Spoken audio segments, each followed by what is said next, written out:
All right, welcome back, everybody. We're happy to have Reimundo Heluani, who will tell us about the first chiral homology group. Thank you very much, Josh. Thanks for the invitation. It's a pleasure to speak here. So I was supposed to put handouts there in that webpage, but apparently my site is not working. So that last line is false. I'll be talking about some joint work with Jethro and Ekeren at UFI here in Rio de Janeiro. And this is something we've been working for the last few years. We have one paper out in 2018 that I think is about to come out in CMP. And this is the continuation that should be online in a couple of weeks. We're just polishing exposition. Okay, so let me get right to it because it's going to be dense. So I want to have 2 slides of finite dimensional algebra, and hopefully these 2 slides are going to be clear if the rest is not. But these are the 2 examples that I want to work out in infinite dimensions.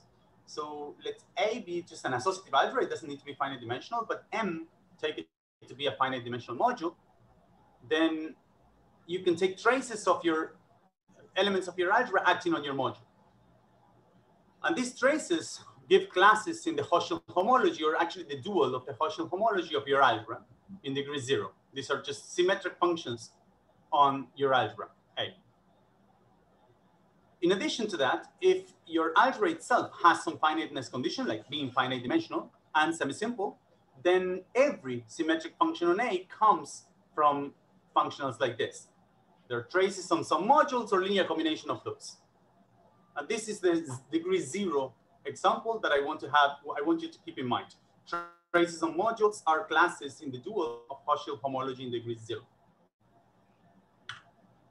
In degree 1, you need something more. So if I want to construct classes in the dual of Hochschild homology in degree 1, then one thing that you can do is look at not modules, but extensions of modules, and actually self-extensions of modules. So you pick any splitting of such an extension. So you write your action as an upper triangular matrix. Then this off-diagonal part is a derivation, and the diagonal part is linear, is A-linear. So that's your original representation. And you write this linear functional now on A tensor A instead of just an A that takes 2 elements. It applies the derivation to the first one. It applies the representation to the second one, compose these 2, and take the trace on it. So this is a class in the first Hochschild homology, in the dual of the first Hochschild homology, and it doesn't really depend on the splitting, it only depends on the extension. So these are the 2 examples that I wanted to give you. One is a way of constructing classes in dual of Hochschild homology in degree 0 by taking traces on a representation, and the other one is constructing duals, classes in the dual of first degree Hochschild homology by looking at self-extensions. Okay? And they are given by explicit traces. Okay, so the goal of this talk is to write the same 2 things for vertex algebras. And in degree 0, this was done by Yongchang Zhu in his thesis work under Igor Frenkel. So this is mathematical brother of Josh in 1990, and the paper got published in 1996. So I'm going to state precisely, more or less precisely what Zhu did, or at least Zhu's theorem. But the motto of this theorem is that characters of representations of certain infinite dimensional algebras, or of more generally some vertex algebras, these are formal power series that count the graded dimensions of these vector spaces. And they, 1, converge. They converge to holomorphic functions. That's the tough part. And 2, they are invariant. They transform nicely under the action of the modular group. So that's the theorem in degree 0 of what I want to say. And in the last, so I'll spend most of my talk just setting up that theorem, explaining what has been done in 1996 or 1990. So it's over 30 years now. And then in the last part of the talk, I'll talk about what we're doing, which is a degree 1 version of that. So it's going to be the analog of this slide that we just passed. This is the program. I'll spend a lot of time, unless everyone here knows what a vertex algebra is, I'll spend a lot of time just defining what vertex algebras are and what are examples. Then I'll write down the complexes that I care about. These are complexes that were defined by Beilinson and Drimfeld in the algebraic geometric setting, but I will not talk about algebraic geometry at all. I'm happy to discuss algebraic geometry, or if you want to ask questions about the algebraic geometric aspects of this, I'm more than happy to discuss. I just wanted to keep it representation theory for the talk. Then I'll write the analog of the two traces that I wrote before. So traces on one guy, or just applying on given a self-extension, this bilinear operation. Then I come up with the finiteness conditions analogous to A being finite dimensional and its representation theory being semi-simple. So the finiteness conditions is actually what we did with Jethro. I think it's the breakthrough or the new stuff. The part that I'm more proud of is that we found good finiteness conditions for vertex algebras such that the chiral homology is finite dimensional. And this is, I think, something new. Okay. So then I'll give some examples. And I don't even have slides for this. I think I have slides for point number 6, but I'm sure we're not gonna have time to get anywhere past 4 or 5. So if you want to talk about any of these other points, then I can just switch to a tablet. All right, so let's get right into the talk. So I'll spend some time defining what vertex algebras are. And to talk about vertex algebras, you're gonna have a vector space, and you need to understand what fields are. And these are just linear maps from your vector space to Laurent power series in that vector space.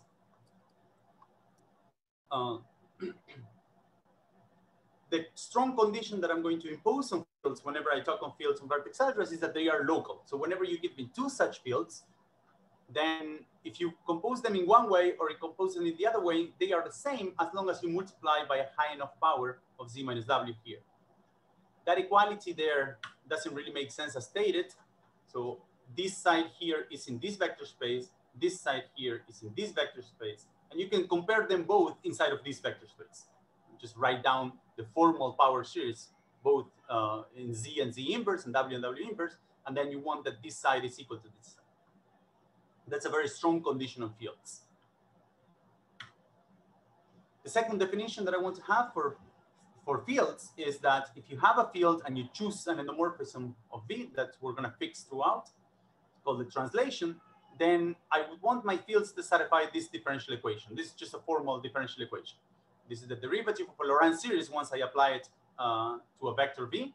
And on this side, once I apply to a vector V, that's also a Laurent series. So this is an equality of Laurent series once I apply this both sides to a vector in V.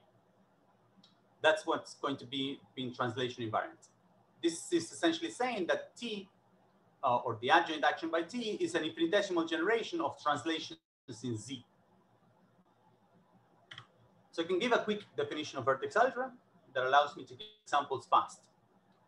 A vertex algebra is a vector space. It's called the space of states, pointed vector space. So we have one vector, which is the vacuum vector. We're going to fix an endomorphism called the translation operator, and we're going to fix a space of fields, which are going to be both local, as in the previous slide, and translation invariance as in the previous slide. So this data should satisfy 2 axioms. The vacuum axiom says that just the vacuum is invariant by translations. And if you have any of your preferred fields, these fields are going to be called the generators of the vertex algebra. So if you grab any of your generators of the vertex algebra and you apply it to the vacuum, in principle, you have a Laurent series, but no, it's not singular. If you apply your fields to the vacuum, you get something non-singular. You get a Taylor series. So those are conditions on the vacuum. And the conditions on the fields is that, well, you can generate every vector of V by applying your fields to the vacuum vector. So you just apply your fields to the vacuum vector, you get a big Laurent series in several variables here, and you just look at the coefficients of that Laurent series. Those are vectors in V, and those vectors in V span the whole vector space. These are the 2 axioms that define what a vertex algebra is. And this is a vertex algebra generated by your collection of fields F there. So we can give quickly examples of those. Here's an infinite dimensional Lie algebra that I hope you know. It's the Virasoro Lie algebra. This is generated by these lns for integer n and a central element C. This C commutes with everything. And these are the commutation relations. So it has an annihilation subalgebra. Probably this is not a good name, but anyways, I'll use this name here, which is every LM bigger or equal than -1 and the central element. That spans a subalgebra of this infinite dimensional Lie algebra. But this subalgebra, I'm going to take it as a Borel subalgebra, and it has a representation that is a one-dimensional representation, where Lm goes to 0 and C goes to a complex number, little c, that are called the central charge. Then you just induce up from that one-dimensional representation to a whole representation of the infinite dimensional algebra. So this induced space is going to be the space of states. So that's part of the data that I need to give you. I need to give you a vector. That's going to be just one, the vector 1 in C. That's a vector here. That's going to be the vacuum vector. I need to give you an endomorphism, which is translation, and this is just going to be L minus 1 acting on this space. And I need to give you a subspace of fields. I'm just giving it as a subset, but it's just a space. It's a one-dimensional space. It has only this field. So let's check that this is a field first. This is a graded Lie algebra. Lm has degree minus m, or let's put Lm has degree, yeah, so let's put minus m. And this is a graded vector space. It has a lowest graded piece, which is the vacuum vector in degree 0. And so this is a graded representation of this graded Lie algebra. So in particular, for every vector v of degree m, there is an n that kills that vector. And every n bigger than that, because this ln just decreases degree by n. So it's clear that this is sum over all of the integers, but when you apply to a vector here, this sum, this ln gets to be killed at vector v when n is large enough. So this sum applied to a vector becomes a Lorentz series.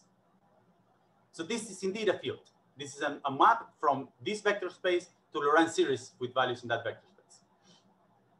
Okay, so we have the field. And I only need to check two axioms. The vacuum axiom says that this guy here should kill the vacuum vector. Yeah, we are defining it that way. And that if I apply this to the vacuum vector, I get a Taylor series, and then correct. So the only negative powers here are precisely the elements of L plus that kill the vacuum. There's no negative powers when I apply L of Z to the vacuum vector. So those are the vacuum axioms. Now I need to check translation invariance, which is this equation here. And that equation is just straightforward. You just plug in m to be minus 1 here and sum over all n, and you're going to find this equation here. This one, it's a little bit more complicated. I needed to check that z minus w to some power kills this bracket. And well, that's an exercise to check that the power here is 4. You just compute this explicitly. Put sum these two sides, multiply by z minus 1 minus n, minus 2 minus m, and w minus 2 minus n, and sum over m and n, and you're going to find this equation. So that's our example of a vertex algebra. Moreover, this example gives us many more examples. For arbitrary C, this representation is irreducible for this Virasoro Lie algebra. So if C, you have to be very unlucky for this representation not to be irreducible. But for some rational numbers of C that we'll see later, this representation is not irreducible and it has irreducible quotients. But once I've presented vertex algebras this way, of course, any quotient of this Virasoro representation will be a vertex algebra with the same datum. So the space of state will be the quotient representation. The translation operator will be still L minus 1 acting on the quotient. And the fields, well, the generators will still be this field acting on the quotient. These two equations, of course, are going to hold because they hold on the ambient space, they're going to hold on the quotient. So any quotient of the Virasoro vertex algebra is going to, as a representation of Virasoro, is going to be a vertex algebra. In particular, those ones that are irreducible for C rational are called the Virasoro minimal model. I'll talk about that towards the end in this example sections. So here's another example of more or less the same vein. This is just an infinite dimensional algebra, which is the affine Kac-Moody algebra. I won't spend time on this slide. This here, the commutation relations, you have again a subalgebra, which you declare to be the annihilation subalgebra. You pick a representation of dimension 1, and you induce from that representation of dimension 1. Here you have the collection of fields. Before we only needed 1.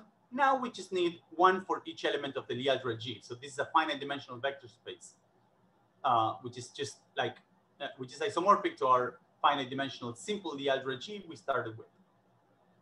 So these fields that I'm writing here are local, and you check this explicitly again using this commutation relation that the commutator of these two guys gets killed when you multiply by z minus w squared. Okay, so that's the second example vertex algebras. And again, since this was constructed as an induced representation of this kind of infinite dimensional algebras, just as before, any quotient of these representations is going to be a vertex algebra. In particular, I'm using this invariant bilinear form on G, which is normalized such that the highest root vector has square length 2. With this normalization, whenever this number k is a positive integer number, this representation is not irreducible, and it has a unique irreducible quotient, which is what I will call the affine Kac-Moody vertex algebra, the irreducible affine Kac-Moody vertex algebra. All right. So I need about 3 more slides of general vertex algebra stuff. First one is the state field correspondence. So I gave you a definition of vertex algebra that is not, this was very ad hoc in such a way that I could give you quickly an example. But the way people define typically vertex algebras is in a different way, and is noticing that you have a map from your generators to your fields, to your states, by just applying your field to the vacuum. This is regular, so you can put z is equal to 0. That gives you a map from fields to states.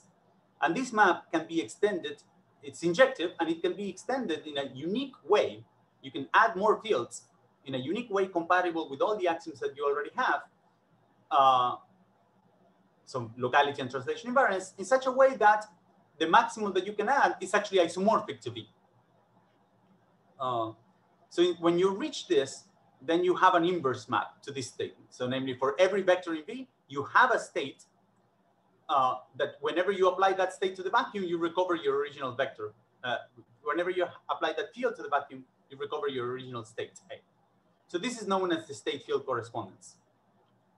And typically when you define vertex algebras, you define it that way. You omit the space of fields because you assume that you've already chosen the maximal extension, so that it's already isomorphic, your space of fields, to V itself.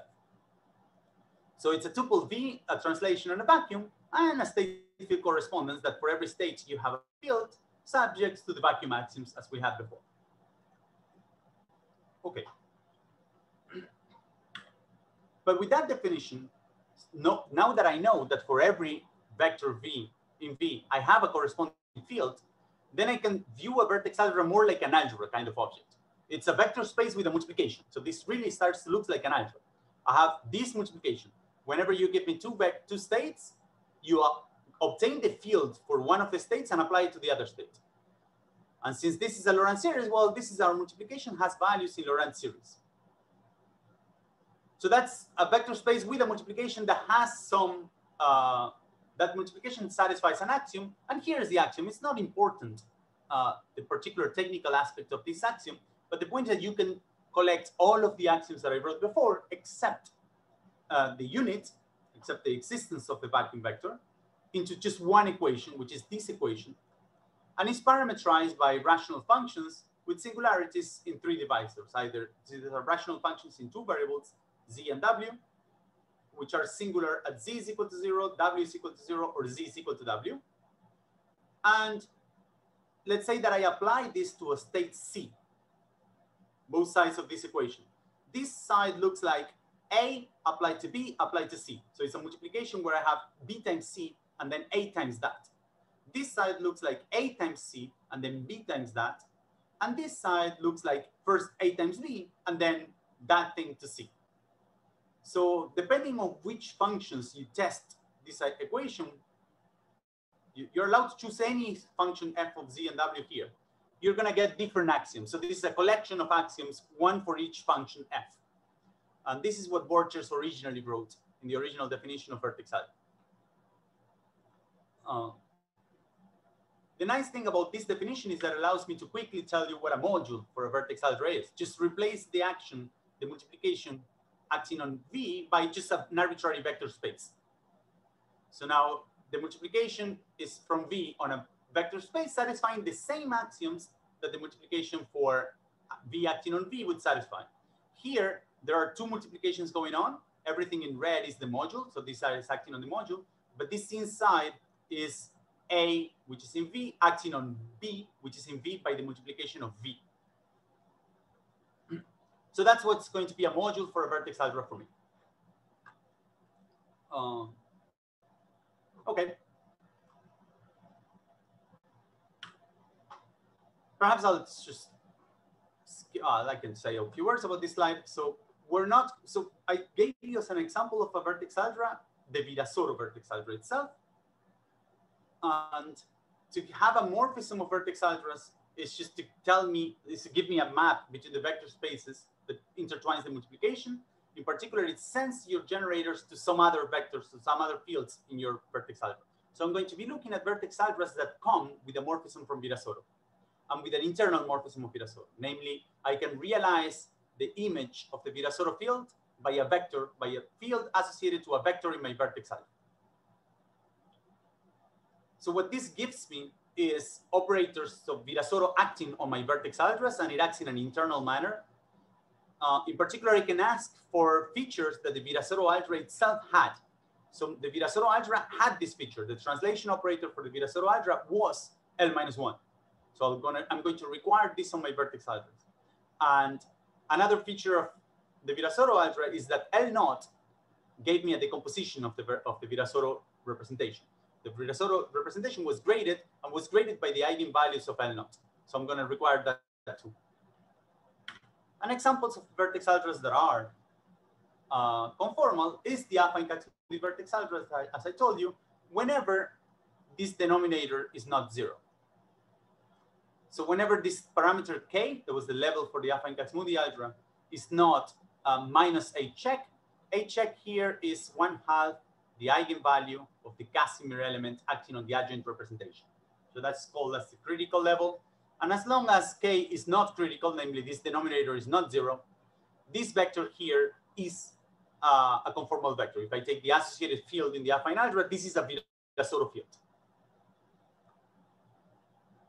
In particular, L-1 of that field, so the coefficient of z to the minus 1 of that field, is going to be the translation operator on the affine algebra, which I didn't give you when I defined the affine algebra.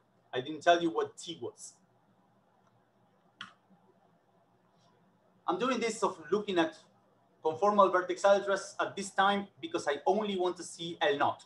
L0 gave me a grading on my vertex algebra. So whatever these conformal vertex algebras are, they're graded vector spaces, and they're graded by the action of this endomorphism L0.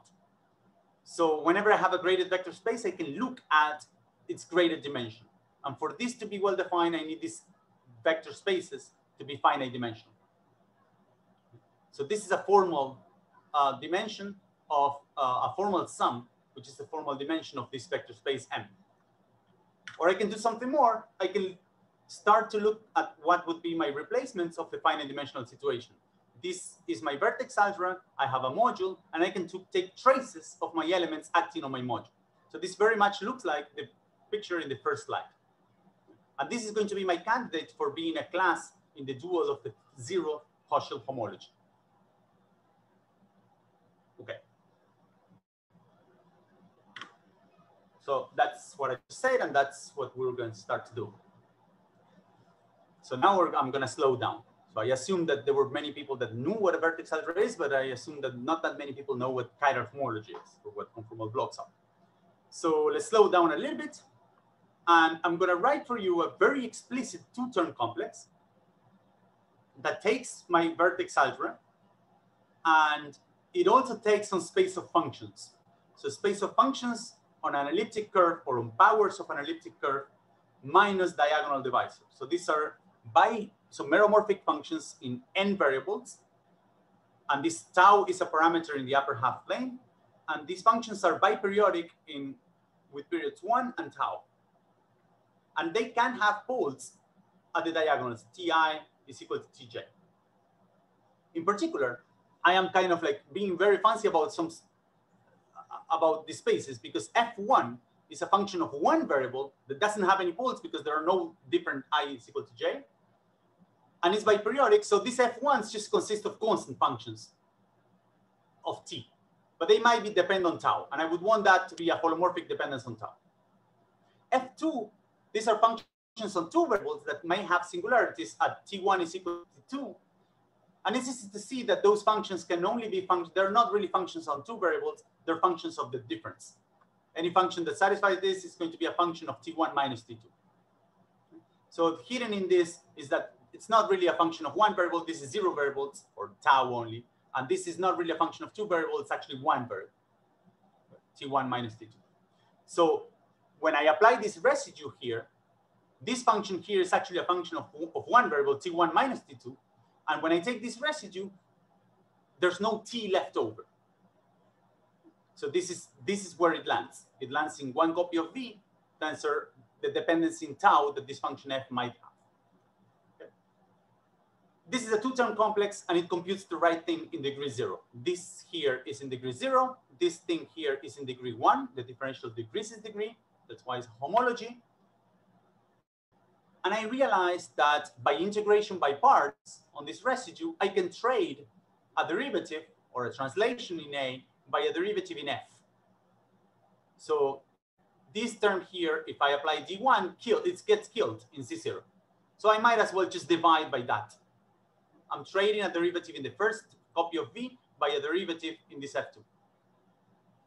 So this gives me a two-term complex, the same differential, and I'll define the degree 0 chiral homology of the elliptic curve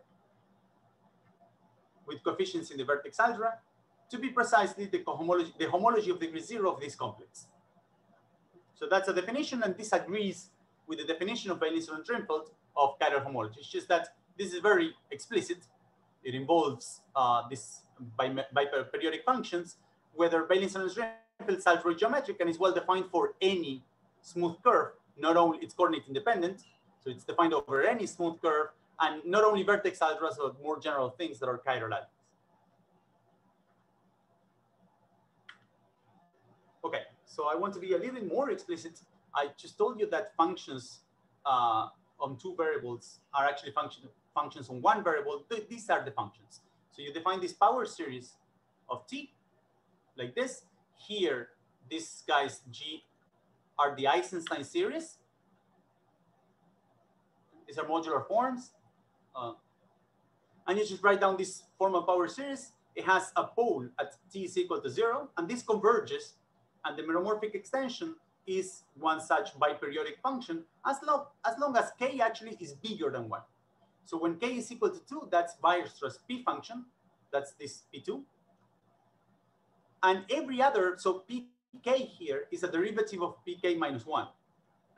So P3 is a derivative of P2, P4 is a derivative of P3, and so forth. And every function on the torus that has a pole at one point, it's either the constant function or it's a derivative of P2. And it's a linear combination of those. Okay? P1 is not there in this list. So I'm giving you a very explicit quotient that is the chiral homology in degree 0. It's the quotient of V by the differentials of A, B, and the constant function 1 I'm putting here. And here's the differential of A, B, and the P2 function. And by integration by parts, since I can trade translations in A by derivatives of this, I know that as long as I kill P2, then I kill A, B, tensor, any function Pk. So I am killing all the functions on the torus minus a point, which is the same thing as functions on the torus times the torus minus the diagonal, which is exactly what I had in the previous slide. So this is another way of looking at the zeroth chiral homology on an elliptic curve with values in a vertex algebra. And I'm going to be looking at the dual complex. Remember in my first slide, I had traces were elements of the dual of a homology. So a genus 1 conformal block, and this is slightly different than the definition that Zhu gives, but that's what I'll use. It's a linear functional from V to K, such that this linear functional kills differentials. So this is the derivative of A, B. Well, these are the two differentials that I need to kill here. So it kills differential. But now I realized that this functional is not only defined for each tau. These functions pk are defined for all tau, and they are holomorphic in tau. So that allows me to write down how my functional moves as I move tau in the moduli space of elliptic curves. And I'm required to have this differential equation. So for those of you who know, this chiral homology or their dual modules are vector bundles on the moduli space of elliptic curves, and this vector bundle comes with a flat connection, and this is the condition that the section phi naught is a flat section. So you see here, this thing here looks like the derivative of omega, the conformal vector, an insertion of the conformal vector A, and the only function in this list that wasn't really elliptic. So this is a class in homology, so you would expect that kills differential, but this guy here is not in the complex. This is not an elliptic function. So the lack of ellipticity of this function is fixed by the lack of ellipticity of deriving with respect to tau. The differentiation with respect to tau of an elliptic function is no longer an elliptic function. And this is fixed by this lack of ellipticity of this function. So that's what a conformal block is. Okay? So it is a class in the dual of chiral homology, but for every tau, which is a new thing that we didn't have in the finite dimensional setting, and that it changes nicely as I move tau. Okay, so that set it up. So now we know what are the, this is going to be the analog of what I called in the first slide, the dual of Cauchy homology in degree 0. I'm going to be looking at this. So this is the dual of chiral homology in degree 0, and this is flat for that dual. This is an extra condition that it behaves nicely as I move tau.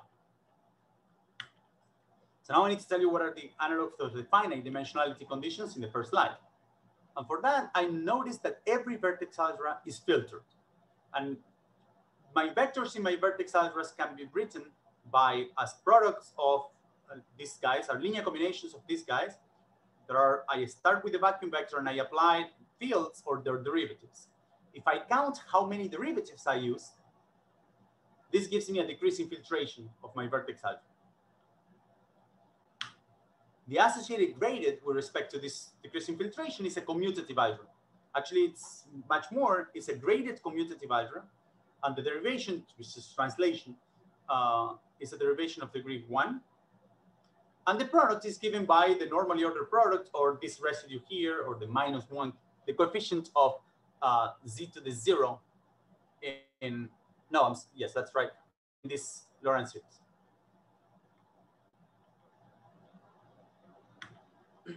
So this is a graded algebra, a graded commutative algebra, and the degree 0 piece, which is explicitly this, is V, which is everything that I can write without any derivative because I have state field correspondence, divided by everything that I can write when I actually need one derivative. So that's the F0 is 0 derivative divided by everything that I actually need one derivative. This is the F1. So that's the degree 0 piece of that algebra. And this algebra is actually, it's a commutative algebra because it's the degree 0 piece of a graded algebra. But on top of that, it has a Poisson bracket given by this operation. So that's a Poisson algebra. On vertex algebra jargon, this algebra A that you can consider as a classical limit of V because it's the associated graded of a vertex algebra is called the singular support of V. This algebra, or rather the spectrum of that algebra is called the singular support of V. And this algebra, or rather its spectrum, is called the associated scheme to V.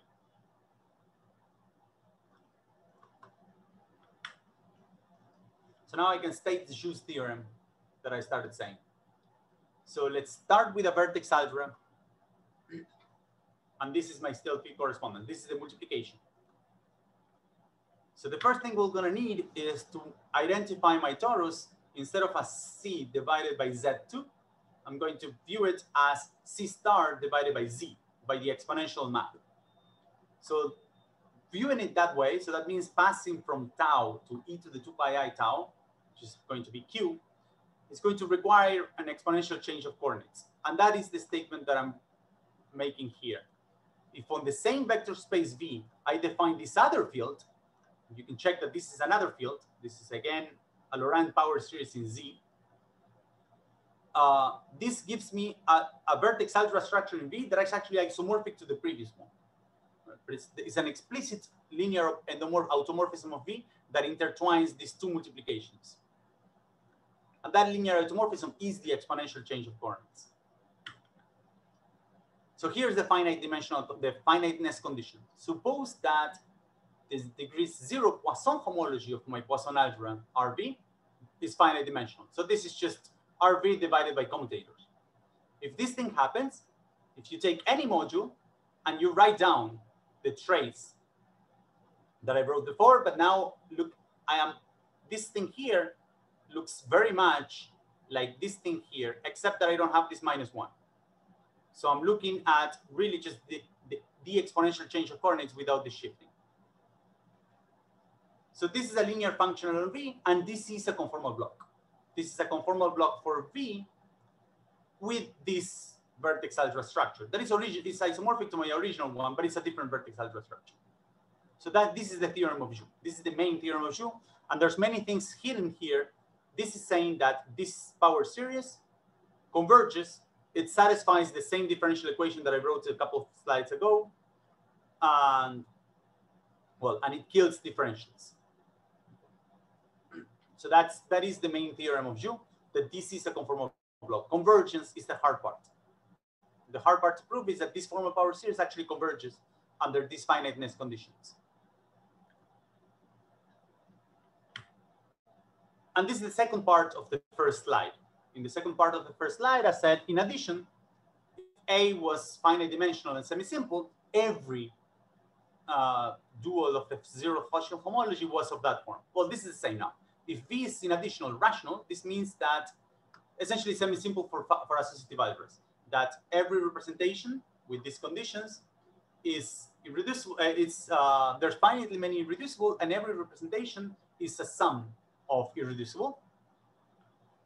Then if you have that condition, then every conformal block is a linear combination of traces on irreducible modules. So that's this is the statement.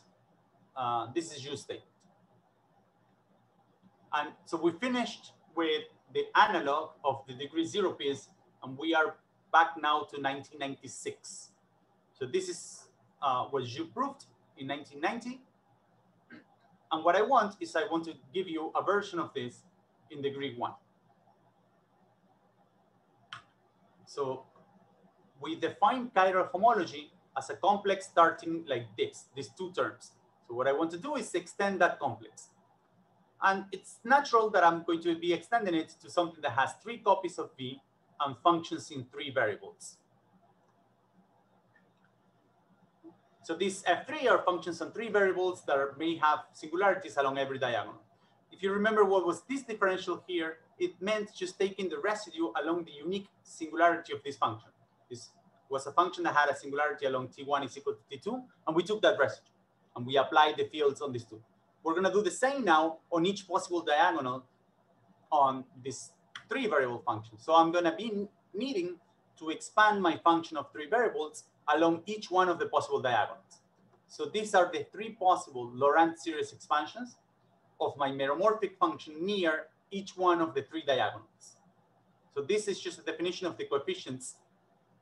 Each one of these guys is a meromorphic function of 2 variables that may be singular here, for example, that T2 is equal to T3. And now I write down a very explicit differential again, and it looks exactly as before. So this looks like B is applied to C, and I keep track of this expansion to make that expansion. So this is an element in V, tensor a function of 2 variables that may be singular at T1 minus T2. So it is an element here. And the other 2 are linear combinations of the same kind of things, using different expansions of my function. So it is straightforward to check that D1 composed with D2 is 0. So this is actually a complex. And remember that this wasn't really the complex computing chiral homology. We traded a derivative on the first factor by a derivative on a function here. We're going to do the same now. So C2 is not going to be this, but it's going to be a quotient of that, where I trade a derivative on the first by a derivative on the function. Exactly the same thing that we did on C2. But in addition to that, I'm going to have an extra symmetry that is the first 2 copies of V. If I exchange A and B with B and A, I would like to put a minus sign, but the thing is that I also need to change the variables. So here I'm changing A and B and the variables T1 and T2. So if you check this, the differential on these objects vanishes. Well, actually, yeah. the complex is equivariant for this action of the symmetric group in two elements. So I might as well just quotient by that. So now I have a complex. I had C2 and I have C1 and Z0 that I had from before. This restriction of the restriction of the differentials, or more than restriction, the images of the differentials D1 and D2 that I explicitly gave go down in the quotient as a complex. This is a complex, and it computes the right cohomologies or homologies in degree 0 and 1. And these are the chiral homology groups of the elliptic curve with coefficients in V in degree 0 and degree 1. Again, since we need dual complexes, and here's where the complications are going to start, I wanted to look at the dual of chiral homology or the dual of partial homology at the beginning. So I'm going to dualize the complex. This is the part that we did before. So elements here were the same thing as elements in V, or duals element in V, killing differentials. And now I need to do something similar here. So a degree 1 conformal block, so this is going to be a degree 1 version of what we had in degree 0 before, in genus 1, consists of linear functionals. So these are elements in this part of the complex now that kill differentials. So that's this condition, meaning I kill the differentials in this complex that satisfy the same differential equation that I had for d tau in degree 0. This differential equation looks exactly as before. I had A, B. In degree 0, I didn't have this function because I had a function only of tau. But now I need to be careful. I need to use functions on two variables that are actually functions of one variable, T1 minus T2. And what am I going to do? Well, I'm going to add the conformal vector, and I'm going to multiply by D1, that is the only non-elliptic function in my list. So this thing here is not in the complex because this guy is not elliptic. So this is a function of three variables that is not elliptic, and the lack of ellipticity of this function is fixed by the derivative with respect to tau here. So this is the analog of the connection that we had in degree 0. And somehow this is part of our work. I think is realizing that the Jou's differential equation had, and Bayleson and Drinfeld's connection has precisely this form. It's a very simple form. You add the conformal vector, you multiply it by the zeta function. I think this is what Jou did. This is how Jou found the differential equation. But this extends nicely to Bayleson and Drinfeld's work. Just put the conformal vector, multiply it by the zeta function, apply D2, or apply Dn in the generalization of this, and you're going to find the connection. But now, in degree 0, we didn't have this variable t. In degree 1, we do have this extra variable t2. This has to do with the fact that this complex is not only a complex for any elliptic curve, but it's a complex for any marked elliptic curve, and you can have as many markings as you want. So these things are well defined on the moduli space of elliptic curves with marked points. You can mark them at T1, T2 up to 3n. And you have a connection. There's a projectively flat connection on that moduli space. So I need to tell you how my sections change as I move those points. In other words, this linear functional here might depend on this T1 or might depend on T2. And I would want it to be nicely dependent on T1 and T2. And this is the differential equation that I want to divide by. I didn't need, so if for T1, this combination was 0. That was what I quotiented by in C1. But for T2, this is an extra differential equation. And that's what a degree 1 conformal block is. Okay, so now I'm going to get to our theorem on extensions. And it looks exactly like we did for in the finite dimensional picture. If you give me a self-extension of representations of vertex algebras, and this is actually it's kind of hard to deal when you want to work, you want to prove that certain vertex algebra is rational. I am told that the hardest part is typically to prove that there are no self-extensions of modules. There are no self-extensions of irreducible modules. So you need to prove that there are no extensions. And it turns out that proving that there are no self-extensions is a hard part. But So somehow this is going to be somewhat of a criterion or somehow of a converge criterion, something to test against. If you have a self-extensions of module for a vertex algebra, I'm going to write a linear functional that is going to look exactly like in the finite dimensional piece, that I'm going to put this, then put this valuator on a different vector and take the trace of that. But since my complex also has to deal with functions, I need to deal with those functions as well.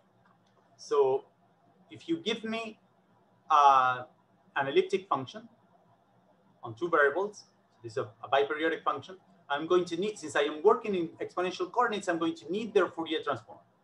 So I'm going to look at the Fourier expansion of those functions. This is a formal power series in Z1 and Z2.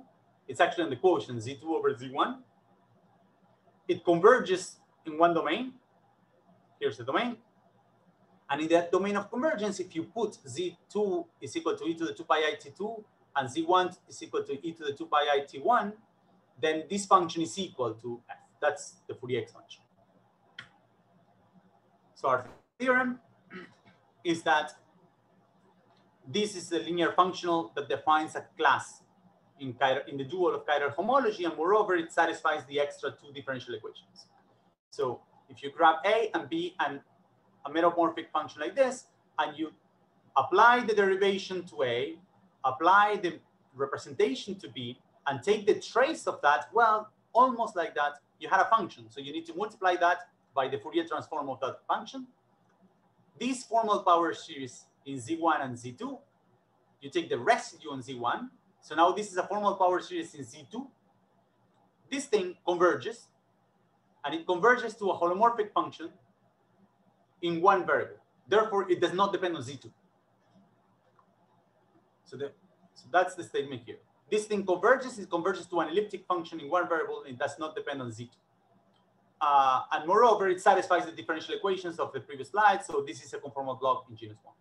So to each self-extension of vertex algebras, as long as I satisfy some finiteness conditions that are fun conditions, so that's what I'll talk about in the next 5 minutes, and I think I'll just stop right there. As long as you satisfy the finiteness conditions, this thing converges. It converges to a holomorphic function in tau, and it's class in chiral homology, in the dual of chiral homology.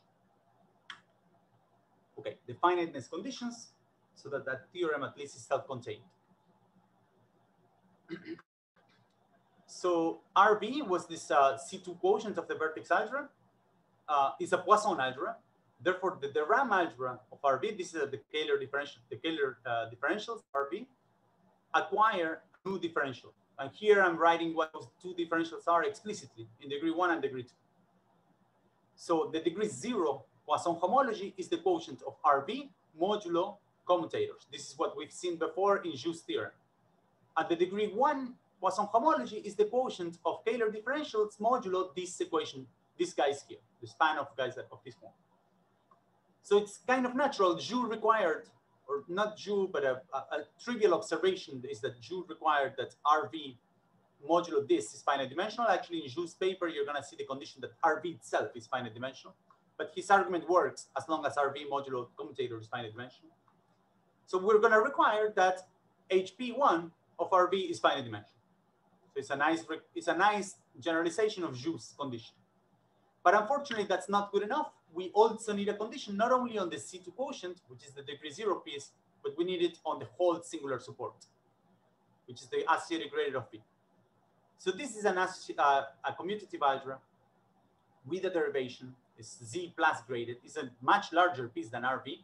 It's generated by RV as a differential algebra. So every element of A can be written as elements from RV, products of elements of RV and their derivatives and linear combinations of those. So whenever you have an algebra with a derivation, the RAM algebra of that algebra also carries a differential. That is the contraction with that vector field. So a derivation of A is the same as a linear map of A modules here.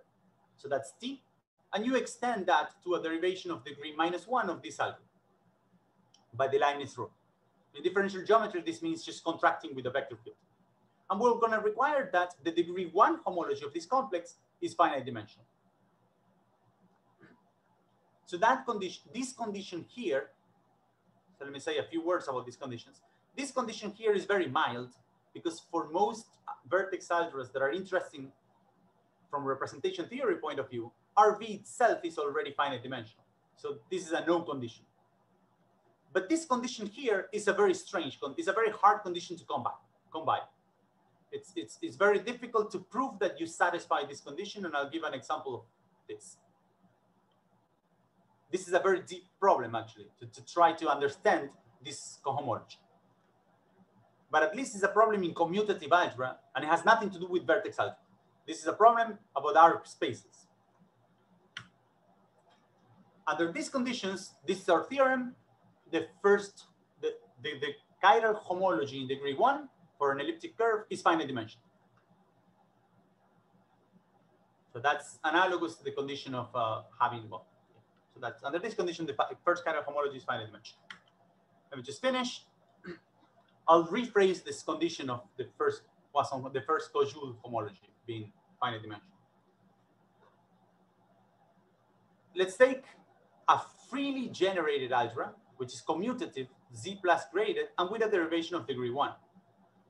And it's generated by RV. Since the singular support satisfies this condition, it's just that it's not freely generated, then it has to be a quotient of the freely generated algebra. So for any vertex algebra, the associated graded, or this classical limit, or the singular support, is a quotient of the freely generated differential algebra by the C2 quotient. So if it's a quotient, the kernel is a differential ideal of this algebra. And it turns out that our finite dimensional condition is equivalent to this ideal being finitely generated, which is a problem that people in arc spaces and in motivic integration have been looking at. This is a problem that people working in arc spaces and algebraic geometry have been actively working. So it's hard to prove whenever you have these surjections whether the ideal that you get is finitely generated as a differential ideal. Namely, you have finitely many elements of this algebra and all of their derivatives. As soon as you kill that ideal, you get A. But this ideal is 0 if and only if the first homology vanishes. So when this first homology vanishes, this ideal is 0, and then your associated graded, the classical limit, is freely generated. So it makes sense to call those vertex algebras classically free.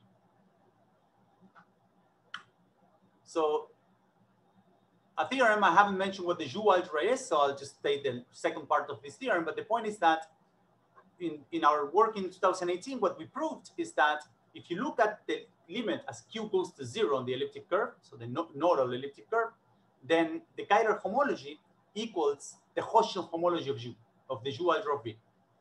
Whatever it is for a rational vertex algebra, this vanishes because this is an associative algebra that is semi-simple. So as a corollary, this is a theorem that I wanted to state.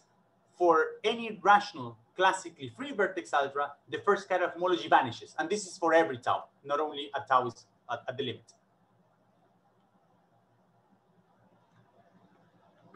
So we have a condition now that every rational vertex algebra, well, it was believed that the higher chiral homology should be 0. And at least we can prove this when the vertex algebra is classically free, namely when these two guys are isomorphic. Okay, so I'll take 1 minute to tell you a few examples, and I won't talk about any of the other stuff. So the Virasoro vertex algebra, I mentioned that you have some minimal models. These are irreducible quotients of the Virasoro vertex algebra. And it's known that the Virasoro vertex algebra is classically free. Well, this was our theorem in 2018, if and only if P is equal to 2. So all of the different PP primes, so coprime numbers, when P is bigger than 2, these guys are not classically free. But these are always rational, so we just proved that the minimal models where P is equal to 2 have vanishing first chiral homology. The Ising model, so this is P and P prime is equal to 3 and 4, is not classically free. And it's a very difficult problem to prove that the first chiral homology has dimension 1. The first Kojoule homology has dimension 1. So that ideal is generated by one element. This was very complicated problem. We only could solve this with the aid of computers and with the aid of an expert in partition theory. This is a joint work with Jethro and George Andrews. And we still do not know, we believe it, that we can kill this class, but we still cannot compute the chiral homology of this vertex algebra. We're hoping to finish this in the next couple of weeks before posting the paper. But we know, well, we can bound the dimension. We know it's finite dimensional. We don't even know if the chiral homology is finite dimensional for the minimal models. Same for affine algebras. So affine algebras at positive integral level is classically free for, at least for G SL2. It's believed to be classically free for every affine algebra. And therefore, we just proved that the first chiral homology of this affine algebra vanishes. This was a question on Beilinson and Drinfeld in the end of the book. This, I think, is a theorem of an unwritten theorem of Dennis-Gates in general for any curve at the integral level. But I think this is the first time that we're just explicitly proving it by a brutal computation. The irreducible affine algebras at admissible level are not classically free. Even for GS is SL2, this follows from the fact that they're not classically free for Virasoro. This is the Hamiltonian reduction of this. So, this is a statement where this is not classically free, and we do not know if the first HK1 is finite dimensional or not. I'm not going to tell you what the key ingredients of the proof is because I just ran out of time, so I'll just stop there giving you the references. Thank you. Let's thank Reimundo. Questions?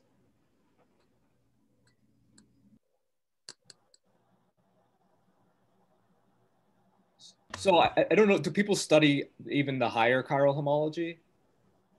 Yeah, so so that's actually, so most people that are working on chiral homology, they're working at a much higher level than I am. This is taken off in two settings. One of them is more on the differential geometry side, work of Costello and Williams. They define something that they call factorization homology, that it's supposed to be an analog of Beilinson and Drinfeld. There's no dictionary between the two, but they have their own notion of factorization algebra and their own notion of factorization homology. And they work in this infinite category setting. There's also people like Dennis Gates, Jacob Lurie and company that are working on the more along the lines of Beilinson and Drinfeld, again in the setting of this one infinity categories, and they work trying to tackle the problem of chiral homology as a whole, as a complex itself, not even computing these objects. But yeah, so chiral homology is known in some cases. So for lattice vertex algebras, this is known. So for affine algebras of AD type at level 1, this is known. And that's it. I think for universal enveloping algebras, this is known. And that's it. I'm not aware of any other theorem that is not this. Thanks.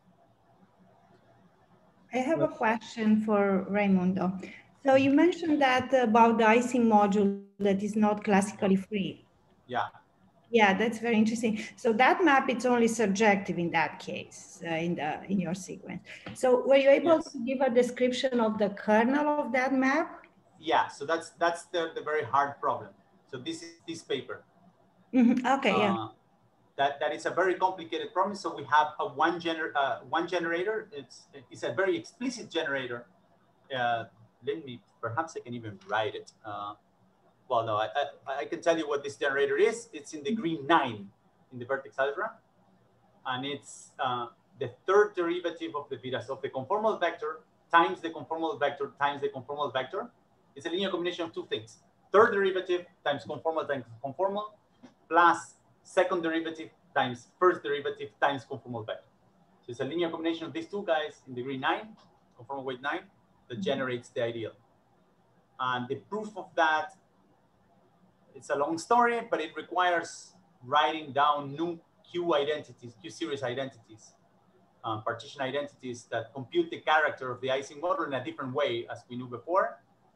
And in order to prove those Q identities, we needed a computer. We cannot do it by hand.